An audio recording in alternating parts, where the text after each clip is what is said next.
అధ్యాయము. నా దేవా నా దేవా నన్నెలా చెయ్యవిడనాటితివి, చదవమ్మా. నన్నెలగా నాకు ఆధారం ఇవి నాకు దుర్గము. ఆమేన్. ఓకే, నెరవేర్పు. మార్కు సువార్త 15:34. 15:34.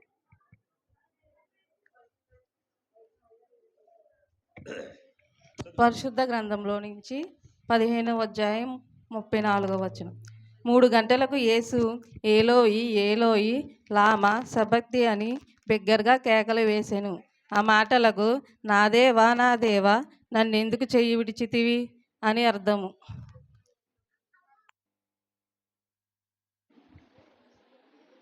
అమ్మా కూర్చుంటారా?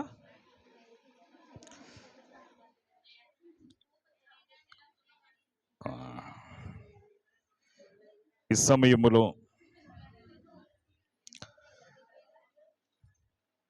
మాట వివర్గింపులో ఎటువంటి టెన్షన్ మనకు ఉండదన్నమాట. ఓకే,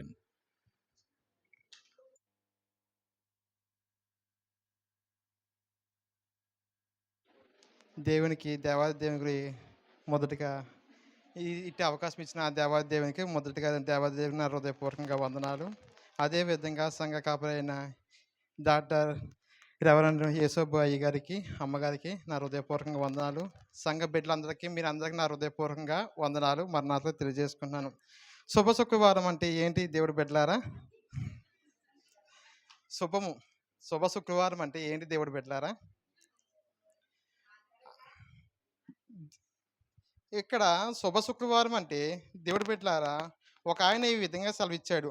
మానవ చరిత్రలో 2025 సంవత్సరాల క్రితము నజరేయుడైన యేసుక్రీస్తు ఒక శుక్రవారము శిలువ మీద మరణించాడు.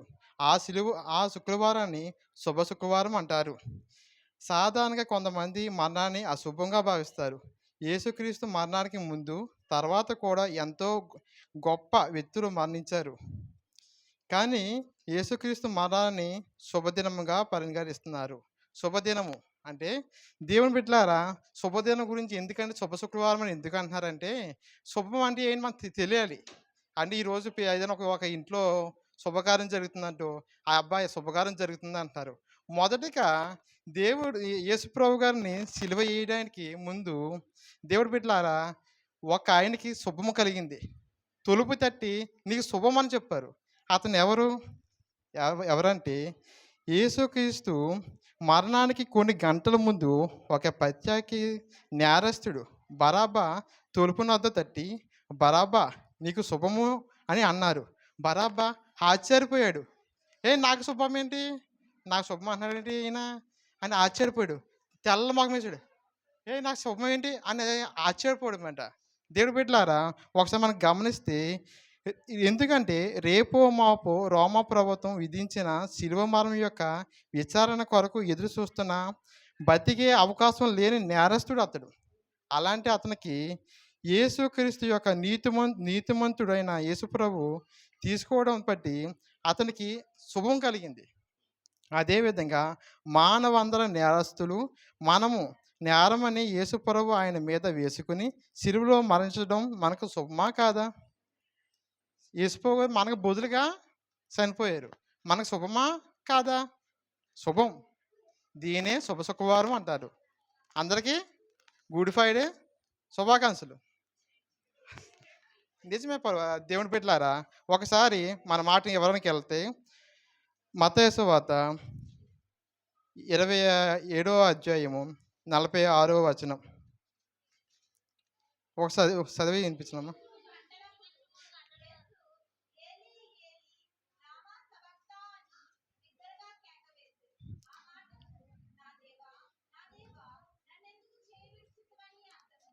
చాలమ్మా. చిన్న ప్రార్థన. ప్రేమగల తండ్రి, దయగల ప్రభా, నీ వాక్యాన్ని మేము అర్థం చేసుకోవడానికి మాకు అవకాశం దయచే. నన్ను ఒక పాత్రగా నన్ను వాడుకోవని, నీకు నీ నామానికి మహింకరంగా జీవించడానికి నువ్వు మాతో మా అందరితో నువ్వే మాట్లాడవని నజరేయుడైన యేసుక్రీస్తు నామంలో మిక్కిలి ఎంతో ప్రార్థించి బతిమాలి అడిగి వేడుకున్నాం పరమ తండ్రి. ఆమేన్. ఇంచుమించి 3 గంటలప్పుడు యేసు ఏలీ ఏలీ లామా సబక్తా అని బిగ్గరగా కేక వేశాను. ఆ మాటకు నా దేవా నా దేవా నన్నెందుకు చేయి విడిచితివి అని అర్థము. ఇప్పుడు దాకా మనం చూస్తే మొదటి మాట, రెండవ మాట, మూడవ మాటలో మనం వివరిస్తే యేసు మొదటి మాట, తండ్రి వీళ్ళు ఏం చేస్తున్నారో వీళ్ళకి తెలీదు ప్రభా, వీళ్ళు నన్ను సిలువేస్తున్నారు ప్రభా, వీళ్ళకి తెలీదు అంటే వీళ్ళ లోకంలో ఉన్న పాపులు ప్రభా, వీళ్ళకి ఏమాత్రము తెలియదు. నన్ను వాళ్ళ బదులుగా నేను క్షమాపణ కోరుకుంటున్నాను ప్రవ్వా, నీ చిత్తమైతే వీరిని క్షమించు, వీరు ఏం చేస్తున్నారో వీరు ఎరుగురు, ఈయన క్షమించు అని మొదటి మాట సెలవిచ్చాడు. రెండవ మాట, నీవు అంటే సిలువ మీద ఉన్న దొంగతోటి ఏమన్నాడంటే నువ్వు నేడు నాతో కూడా పరదేశంలో ఉండు అని రెండవ మాట సెలవిచ్చాడు. మూడో మాట వచ్చినప్పటికీ తల్లికి తన శిష్యుడికి దేవుడు తన తల్లికి తన లేని లోటుని తీర్చడానికి దేవుడు బిడ్డలారా మూడో మాట తన తల్లికి ఇదిగోమ్మ నీ శిష్యుడు, ఇదిగో నీ తల్లి అని ఇద్దరికిద్దరు పరిచయం చేశాడు. కానీ నాలుగో మాటకు వచ్చినప్పటికీ ఈ దేవుడు నా దేవా నా దేవా నా చెయ్యి ఎందుకు విడిచితవని దేవుడు పదే పదే ఎడబాటు కలిగింది. ఎందుకు ఎడబాటు కలిగింది? దేవునికి అసలు ఎందుకు ఎలా ఎడబాటు కలిగిందంటే దేవుడు బిడ్డలారా ఒకసారి మనం అర్థం చేసుకుంటే ఇది యేసుక్రీస్తు ప్రభువారు సిలువలో పలికిన మాట, తన గురించి తానే పలికిన మాట. ఈ మాట తండ్రి అయిన దేవునితో కలిగిన మాట ఇది. ఎందుకంటే దేవునికి వేదన కలిగిందన్నమాట. అంటే దేవుడు తనని విడిచిపెట్టాడన్నమాట. అంటే ఎప్పుడు తండ్రి తండ్రి అని పక్కన ఉండి ఎప్పుడు ప్రతి విషయంలో ప్రార్థన చేస్తూ ప్రతి విషయంలో నా తండ్రి అని ఎంతగానో ఉన్న వ్యక్తి తను దేవుడి నుంచి మన పాపాల నిమిత్తము మన అపరాధుల నిమిత్తము దేవుడు తనని విడనాడిను. అందుకని నా దేవా నా చెయ్యి ఎందుకు విడిచితివి అని దేవుడు చెప్తున్నాడు. దేవుడు బిడ్డలారా తండ్రితో తనకున్న బంధం గురించి మనం పలు విధాలు చెప్తున్నాను. యోహాను సువార్త 14:11లో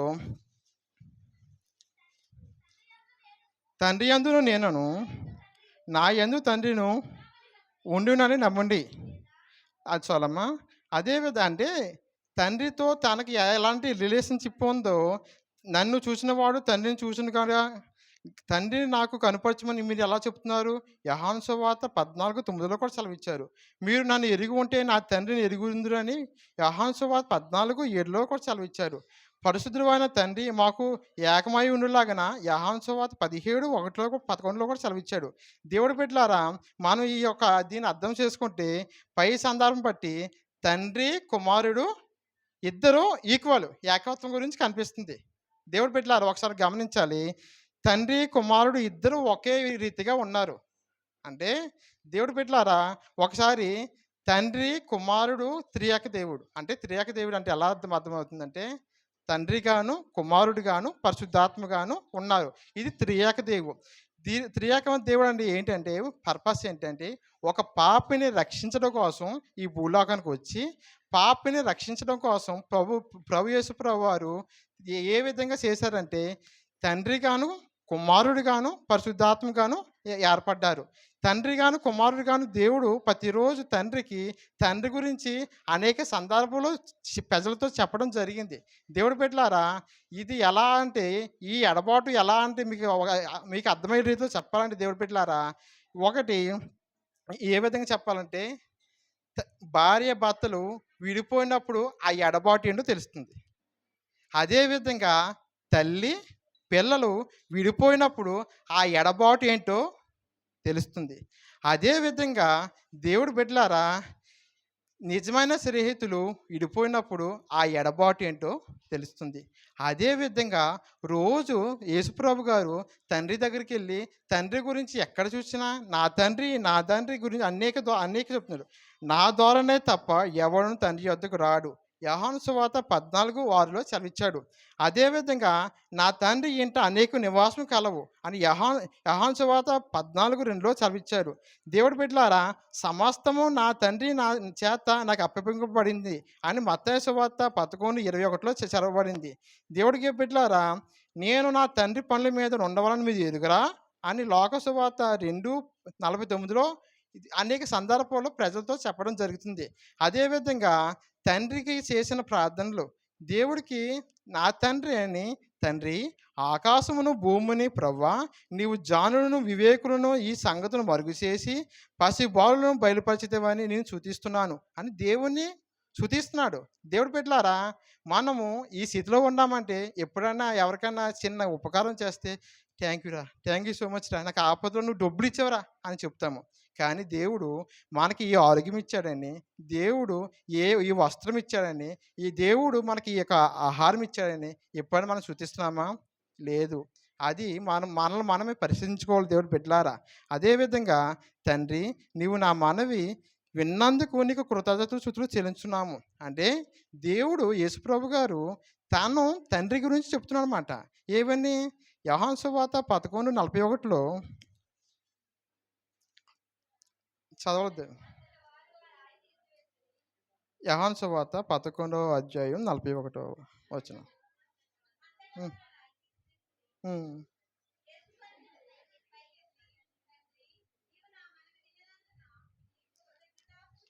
చెల్లించున్నాము ఆమె. అంటే నువ్వు నా మనవి విన్నందుకు నీకు కృతజ్ఞతలు చెల్లించున్నాము. అదేవిధంగా తండ్రి, నా గడి వచ్చి ఉన్నది అని యోహాను సువార్త 17:1 చదివిచ్చారు. అదేవిధంగా నా తండ్రి, సాధ్యమైతే ఈ గిన్నె నా యొద్ద నుండి తొలగిపోనిమ్ము. దేవుడికి ఇతనికి ఎక్కడ యేసుప్రభు గారికి ఎక్కడ జరిగిందంటే గెత్సేమనే తోటలో ఎడబాటు అయింది. దేవుడు నన్ను విడిస్తాడు. ఎందుకు నీ విడిస్తాడు? నన్ను అంటే యేసుప్రభు గారు నన్ను విడిస్తాడని ఆయన తెలుసు. దేవాది దేవుడు త్రియేక తండ్రి యేసుప్రభు గారిని విడిస్తాడని ఆ గెత్సేమనే తోటలో ఆయనకు తెలుసు. అందుకే తండ్రి, ఈ గిన్నె నా యొద్ద నుండి తొలగిపోనిమ్ము అని మత్తయి సువార్త 26:39 సెలవిస్తాడు. తండ్రి, వీరేం చేయుచున్నారో వీరు వెరుగురు గనుక వీరిని క్షమించుము. దేవుడు బిడ్డలారా, తండ్రి ప్రజలతో మాట్లాడిన సంఘటన చూసాము. తండ్రి ప్రార్థన చేసిన, అంటే యేసుప్రభు గారు ప్రార్థన చేసిన సంఘటనలు చూసాము. యేసుప్రభు గారు చెప్పిన మాటలు చూసాము.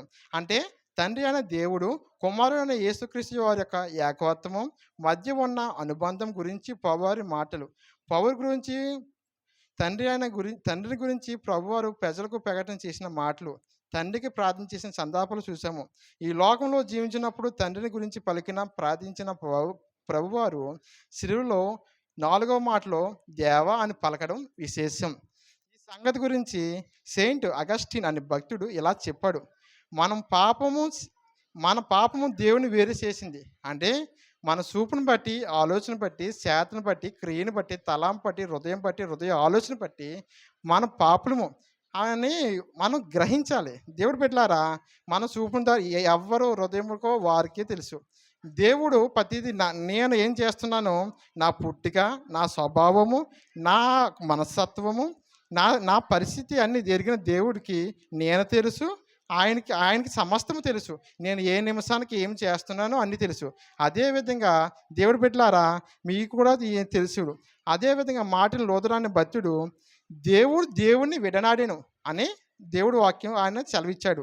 అంటే పైన చెప్పబడిన ఇద్దరు భక్తుల మాటలు గమనిస్తే ప్రభువారు ఎదుట పిలిచిన అర్థమవుతుంది.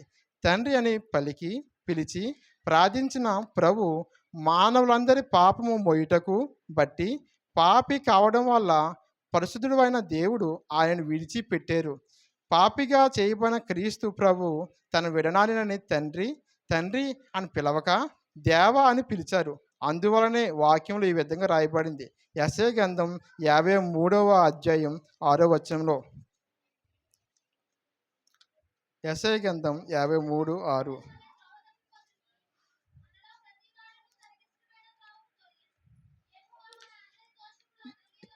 యెహోవా మనందరి దోషములను అతని మీద మోపెను. అతడు దోషం మీద, అంటే దేవుడు బిడ్డలారా, యెహోవాకు మనందరి దోషములను అతని మీద మోపెను. అదేవిధంగా యెషయా 53:5 కూడా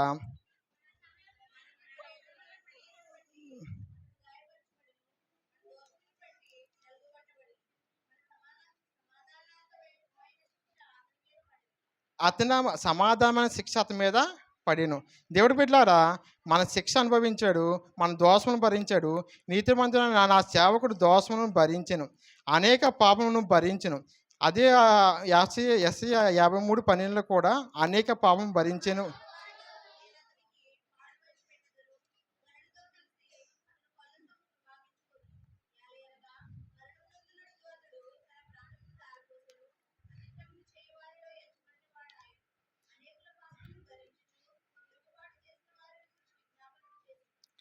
చాలమ్మా. తిరుగుబాటు చేసిన వారి కోసం కూడా దేవుడు బిడ్డలారా విజ్ఞాపన చేశాడంట. అంటే ప్రభా వీరికి ఏం తెలీదో క్షమించు ప్రభా అని మన పాపములను ఆయన భరించాడు. ఏ పాపం చేయని ప్రభు మనందరి నిమిత్తం దోషి అయ్యాడు. తండ్రి అయిన దేవుడు మనందరి దోషమును ప్రభు అయిన క్రీస్తు ప్రభు మీద పెట్టెను. మన సమాధానమైన శిక్ష అతని మీద పడెను. శిలువలో వేలాడుతున్న ప్రభు బాధలు, శ్రమలు, నిందలు మాత్రమే కాదు కానీ ముఖ్యంగా లోకపాపమును భరిస్తున్నాడు. లోకపాపమును భరించున్న క్రీస్తు ప్రభు మనందరి నిమిత్తం పాపి అయ్యాడు. పాపిలో పరిశుద్ధమైన దేవుడు ఉండలేడు కాబట్టి తండ్రి అయిన దేవుడు పాపను భరించుకున్న కుమారుడైన క్రీస్తును శిలువలో చేయి విడిచారు. పాపమును భరించున్న మన నిమిత్తము దోషి అయిన క్రీస్తు మనల్ని విడిచి పెట్టి తండ్రి మన మానవుల స్థానానికి తాను మాదిరిగా ఉన్నాడు అనే పదానికి సాదృశ్యంగా దేవ అని పిలుస్తున్నాడు. దావీదు పాపం చేశాడు. దేవుని ఏమని 51 కీర్తనలో దావీదు సెలవిస్తాడు. 51వ కీర్తనం 1వ అధ్యాయంలో 5 విధాలుగా అదే వచనంలో దేవా నీ కృప చొప్పున నన్ను కరుణింపుము. అదేవిధంగా 10వ వచనమమ్మా కలిగజేయము. అదేవిధంగా 14 కూడా అమ్మా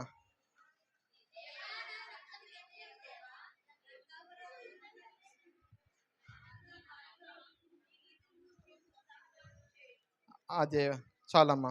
అదేవిధంగా దేవుడి బిడ్డలాడా 20 అంటే దావీదు తాను దేవుడి బిడ్డలు ఒకసారి జ్ఞాపం చేసుకుంటే దావీదు తను చేసిన పాపము బట్టి తను దేవాన్ని పిలవడం జరిగింది. అంటే దేవుడితో సంబంధము యేసుప్రభు గారు మన పాపాల నిమిత్తము మన చూపుని బట్టి ఆలోచన బట్టి మనం చేసిన పాపలు అతని మీద మోపబడింది కాబట్టి అతడు తండ్రి అని పిలవడం మానేసి దేవా అని పిలవడం అని పెట్టాడు.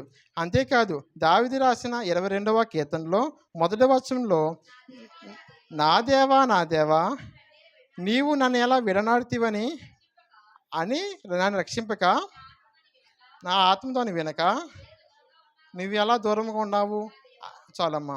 దేవుడు బిడ్డలారా ఒకసారి మనం గమనిస్తే నా దేవా నీవు నన్ను ఎలా విడనాడుతీవని ప్రవచనం ద్వారా సెలవించడం జరిగింది. అదేవిధంగా వేదంతో అన్నాడనమాట. అది ఎంత వేదంతో అన్నాడో మనం అర్థం చేసుకోవాలి. రోజు ఎప్పుడు చూసినా నా తండ్రి అని అనేక మార్లు చెప్పిన ప్రభు నా దేవా నన్ను ఎలా విడనాడుతీవని చెప్పడం జరుగుతుంది. ఈ విధంగా మనం ఒకసారి చూస్తే దేవుడి బిడ్డలారా సంసోను పాపం చేశాడు. సంసోను అతను దేవుడు అప్పగించిన పనికి అతను ఏమాత్రము తను చెప్పిన పనిని చేయకుండా తను ఇష్టం వచ్చినట్లు జీవించి సంసోను శాపగ్రస్తుడై దేవునికి అవిధేయుడిగా జీవించాడు. ఎవరిని అయితే పెళ్లి చేసుకోకూడదో వారిని ఫిలిష్తీయుల్ని ప్రేమించి పెళ్లి చేసుకోవడం జరిగింది. అదేవిధంగా అప్పుడు అతను తన బలం ఎక్కడ ఉందో ఏంటో దాన్ని వాళ్ళు తెలుసుకుని తన్ని గుండు కొట్టించి తన బలమంతా తన శిరలో ఉందని తెలుసుకుని అతను గుండు కొట్టించి అతన్ని బహుఘోరంగా 2 స్తంభాలకు కట్టడం జరిగింది. దేవుడి బిడ్డలారా అప్పుడు సంసోను ఏమంటాడంటే యెహోవా ప్రభువా దయచేసి నన్ను జ్ఞాపకము చేసుకొనుము, దేవా దయచేసి ఈసారి మాత్రమే నన్ను బలపరచుము అని సంసోను దేవుడి దగ్గర ప్రాధేయపడుతున్నాడు. అంటే ఒక్కసారి నన్ను జ్ఞాపకం చేసుకో ప్రభా అని దేవుడు దగ్గర ప్రాధేయపడుతున్నాడు. అంటే పాపిగా ఉన్నప్పుడు దేవుడు దేవా అని సంబోధించడం జరుగుతుంది. దావీదు కూడా దేవా అని సంబోధించడం జరుగుతుంది. ఎప్పుడు సంసోను కూడా దేవా అని సంబోధించడం జరుగుతుంది. అదేవిధంగా యేసుప్రభువు చెప్పిన ఉపమానంలో సుంకరి కూడా పాపిగా జీవించాడు. ఆ సుంకరి దేవాలయంలో దూరంగా నిలబడి పశ్చాత్తాపడి రొమ్ము కొట్టుకొనుచు దేవా పాపినను నన్ను కరుణించమని అని ప్రార్థన చేశాడు. అదేవిధంగా దేవుడి బిడ్డలాడ మనం తోమాను కూడా అనుమానం, తోమాకి నిజంగా యేసుప్రభు గారు ఉన్నారా అని అనుమానం అన్నమాట. నిజంగా యేసుప్రభు గారు ఉన్నారా? బోలు మంది బోలు రకాలు జీవిస్తున్నారే, అయ్యో బోలు మంది చాలా రకాలుగా ఉన్నారే, అనేక మంది హిందువులుగా జీవిస్తున్నారే, అదేవిధంగా అనేక మంది ముస్లింలుగా జీవిస్తున్నారే, యేసుప్రభు గారు నిజంగా ఉన్నారా అని మనలో సందేహం ఉండకూడదు. ఎందుకంటే మన దేవుడు నిజమైన దేవుడు. యేసుక్రీస్తు ఈ ప్రభువు పరిశుద్ధంగా జన్మించాడు, పరిశుద్ధంగా జీవించాడు, పరిశుద్ధంగా నీకు బదులుగా, నాకు బదులుగా మనందరి పాపములు ఆయన తన శిలువ మీద వేసుకుని మరణం అవ్వడం మనకు గొప్ప విశేషం. ఇది శుభ శుక్రవారం. దేవుని బిడ్డలారా, ఒకసారి మనం అర్థం చేసుకోవాలి. ఇప్పటి వరకు మనం 4 సందర్భాలు గమనించాము. దావీదు పాపం చేశాడు, దేవాన్ని ప్రార్థించాడు. సంసోను పాపం చేశాడు, దేవాన్ని ప్రార్థించాడు. సుంకరి పాపం చేశాడు, దేవాన్ని ప్రార్థించాడు. తోమ అనుమానించాడు, దేవాన్ని ప్రార్థించాడు. వీరందరూ పాపం చేశారు కనుక దేవాన్ని ప్రార్థించారు. కానీ మన ప్రియుడైన ప్రభు ఏ పాపము చెయ్యలేదు. మనందరి పాపం ఆయన మీద వేసుకున్నాడు. కాబట్టి మన మాత్రము దోషులుగా సిలువలో వేలాడుతూ నా దేవా నా దేవా అని ప్రార్థించాడు. ఆయన నా దేవా అని పలకడంలో మనందరి స్థానంలో ఆయన బలయ్యాడు అనే సత్యం మనకు అర్థమవుతుంది. నన్ను ఎందుకు చేయి విడిచితివి అని ఒక ప్రశ్న, రోదన.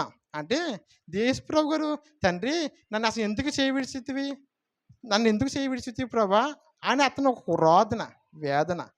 అప్పుడు దాకా మనతో పాటు ఉన్న అనేక మంది దేవుడి బిడ్డలారా యేసుప్రభు గారితో ఎంతమంది అద్భుతాలు పొందారు? అనేక మంది స్వస్థత పడ్డారు. అనేక మంది దెయ్యములు స్వస్థత పడ్డారు. దెయ్యం వెళ్ళగొట్టబడ్డాడు. అనేక మంది కుష్ఠరోగులు, రోగస్తులు అందరూ స్వస్థత పడ్డారు. అనేక మంది ఆఖరికి కూడా 5 రొట్టెలను మొత్తానికి 5,000 మందికి పంచిపెట్టాడు. దేవుడి బిడ్డలారా, 5,000 మందికి పంచిపెట్టిన ఆహారం కూడా ఫుల్గా తిని ఇంటికి కూడా పట్టుకెళ్ళారు. దేవుడి బిడ్డలారా, ఒకసారి అర్థం చేసుకుంటే అంత జనసమూహానికి అన్నీ చేసినా సరే జనసమూహం ఆయనను మర్చిపోయింది. అదేవిధంగా మహాస్నేహితుడైన దేవుడి బిడ్డలారా ఇస్కరియోతు యూదా కూడా చెయ్యి విడిచి అప్పగించాడు. అదేవిధంగా సైనికులు బంధించగానే శిష్యులు అందరూ పారిపోవడం జరిగింది. సిమోను పేతురు చెయ్యి విడిచి ఆయన తెలియదని అబద్ధమాడాడు. అప్పుడు దాకా యేసుప్రభు గారు బెస్ట్, ఎవరు బాగా పక్కన ఉన్న వ్యక్తిని నడిపించే వ్యక్తి అంటే ఎవరైతే పేతురు మాట. దేవుడు నీటి మీద నడిచిన తర్వాత మొదటిగా నడిచిన దేవుడు యేసుప్రభు గారు. రెండవ వ్యక్తి నడిచిన వారు ఎవరైతే ఈ పేతురు అంత బలము కలిగి ప్రతి దాంట్లో సురిగ్గా ఉన్న పేతురు ఒకటి మాత్రం, ప్రభా నేను నీతో పాటు నీవు వచ్చేస్తాను, సావడానికైనా సిద్ధమే ప్రభా అన్న పేతురు ఆయన ఎవరో నాకు తెలీదు అని అబద్ధం ఆడటం జరిగింది. అదేవిధంగా మేలులు పొందిన జనసమూహము చేవిడిచి ఆయన శిలువలో వేయమని కేకలు వేయడం జరిగింది. అనేక మంది జనసమూహము ఆయన శిలువ వెయ్యాలి వెయ్యాలి వెయ్యాలి అని కేకలు వేయడం జరిగింది. అదేవిధంగా దేవుడి బిడ్డలారా కావలసిన వారు సహితం, ఆయనకు కావాల్సిన వారు సహితం ఆయన చెయ్యి విడిచి అనేకపు తీర్పులో నిలబెట్టారు. ఎవరూ సాక్ష్యం చెప్పడానికి ముందుకు రాలేదు. దేవుడి బిడ్డలారా, ఇంతకు మనం అర్థం చేసుకుంటే ఇంతమంది చెయ్యి విడిచిన మౌనంగా బాధను అనుభవిస్తున్న క్రీస్తు ప్రభు తండ్రి తన చెయ్యి విడిచిపెట్టేసరికి భరించలేకపోయాడు. శిలువలో బాధల్లో ఆక్రదానం చేశాడు.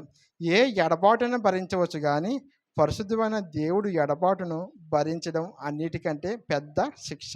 ఆ నరక శిక్షను ప్రభువారు శిలువలో అనుభవిస్తున్నారు. ప్రియమైన దేవుడి బిడ్డలారా, ఇంత ఘోరమైన వేదన శిక్షణ ప్రభు మన కొరకు అనుభవించారు అని గుర్తెరిగి ఆయన కొరకు జీవించగలిగే జీవితాలు సంపాదించుకోవాలి. దేవుడి బిడ్డలారా, ఈ మాట ద్వారా ఆయన త్యాగము, ఆయన వేదన మనకు అర్థమవుతుంది. ఒకసారి ఆయన ప్రేమ ఎలాంటిదో మనం తెలుసుకుందాం. దేవుడి బిడ్డలారా, మనం ఒకసారి అర్థం చేసుకుంటే 1 యోహాను 3:16 వచనంలో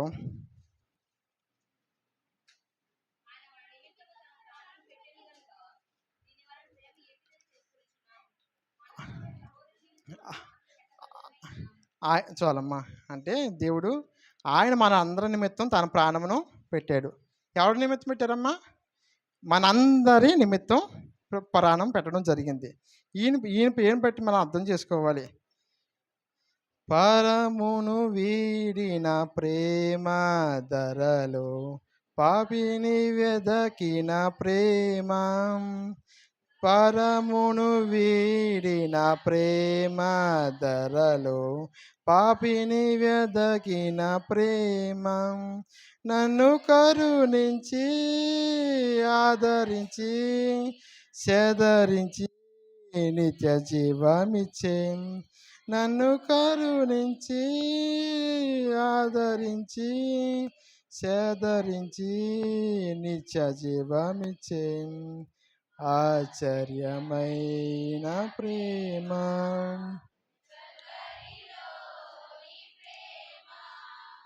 మనము కంటే బలమైన ప్రేమది నన్ను సహించని ప్రేమ శ్రమలు సహించిన ప్రేమ నాకై శాపమునోచిన ప్రేమ శ్రమలు సహించిన ప్రేమ నాకై శాపమునోచిన ప్రేమ విడనాడని ప్రేమది ఎన్నడూ ఎడబాయెను నాడని ప్రేమది ఎన్నడూ ఎడబాయెను. దేవుడు బిడ్డలారా, ఆయన ఆశ్చర్యమైన ప్రేమ ఒకసారి మనం అర్థం చేసుకోవాలి. ముగింపులోకి వచ్చాం. దేవుడు బిడ్డలారా, ఆయన ఆశ్చర్య ప్రేమ ఎంత కలవరిలో మన కోసము మనం ఒక్కసారి మనం గుర్తు చేసుకోవాలి.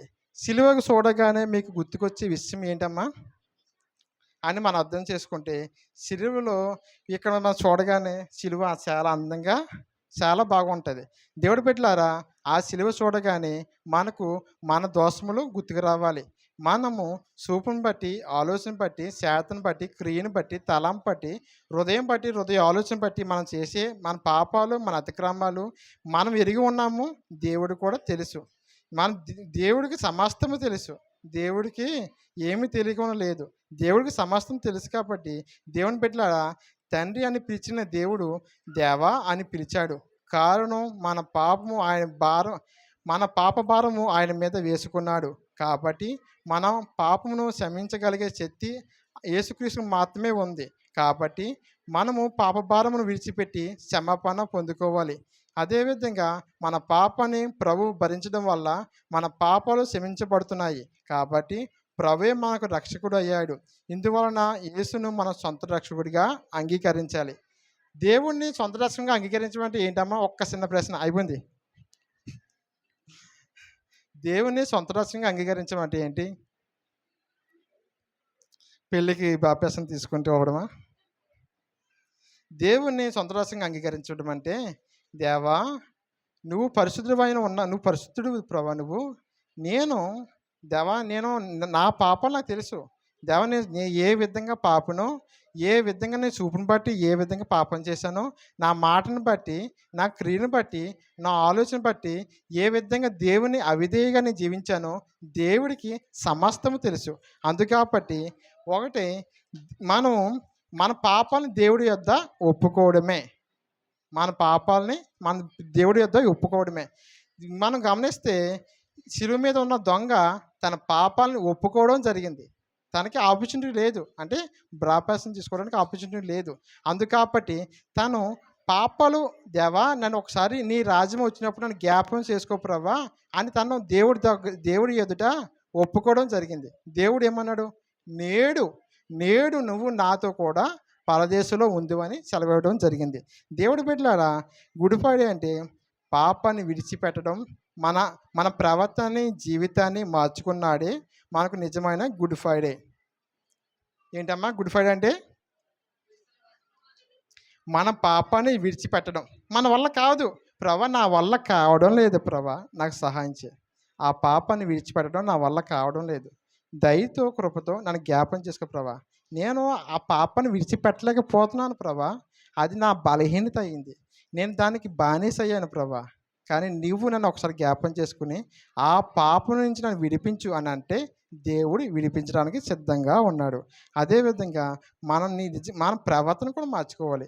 ఎప్పుడు మనం అనుకోకూడదు, కానీ పంది ఎంత శుభ్రంగా తన యజమాని శుభ్రంగా తోమి ఒక మురికి గుంటలో ఉంటే శుభ్రంగా దానికి తీసుకొచ్చి ఏసీలో పెట్టి శుభ్రంగా స్నానం అయి చేయించి, శుభ్రంగా మైసూర్ శానలో సోపుతో శుభ్రంగా స్నానం చేయించి, దాన్ని అందంగా చూసుకునేవాడు. కానీ తన వాసన బట్టి, తన ప్రవర్తన బట్టి అది మళ్ళీ వెళ్ళి ఆ బురద గుంటలో పడేది. దేవుడి బిడ్డలారా, ఒకసారి మనం అర్థం చేసుకోవాలి. మనం పంది వలె మనం ఉంటామా? గొర్రె వలె పాపం ఒప్పుకోవడమా మన చేతిలో ఉంది. గొర్రె ఎంత బురదలో పడినా సరే దులిపేసుకోవడం జరుగుతుంది. ఎలా దులుపుకుంటుంది? అసలు మొత్తం అంతా ఒక్క చుక్క కూడా లేకుండా దులిపేసుకోవడం జరుగుతుంది. దేవుడి బిడ్డలారా, పంది వలె మనం అందులో పడి ఉంటామా?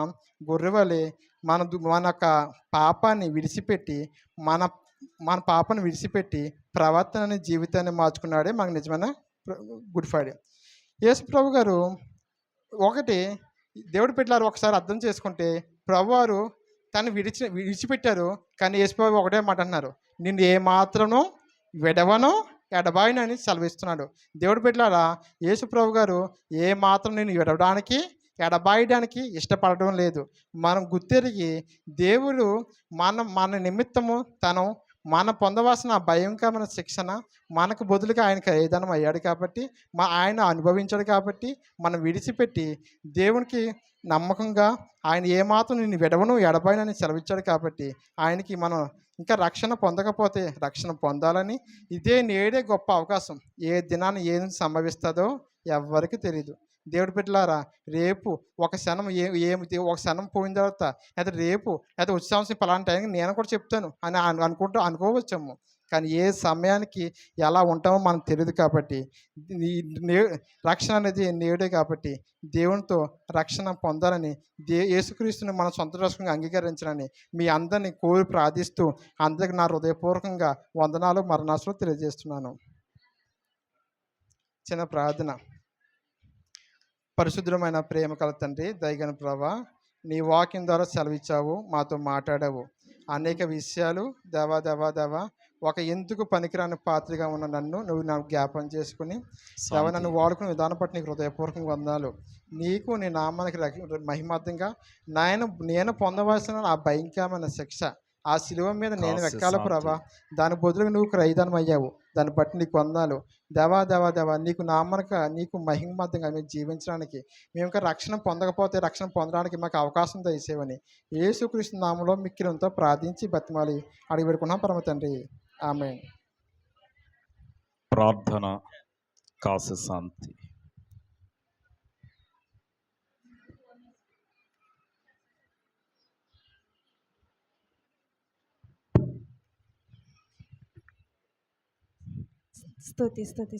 స్తోత్రం మహోన్నత సర్వాధికారిన దేవ, ప్రేమమేడ కరుణమేడ నా తండ్రి, ప్రేమ కలిగిన తండ్రి, నాయన మీకు వందనాలు, స్తుతులు, స్తోత్రాలు ప్రభా.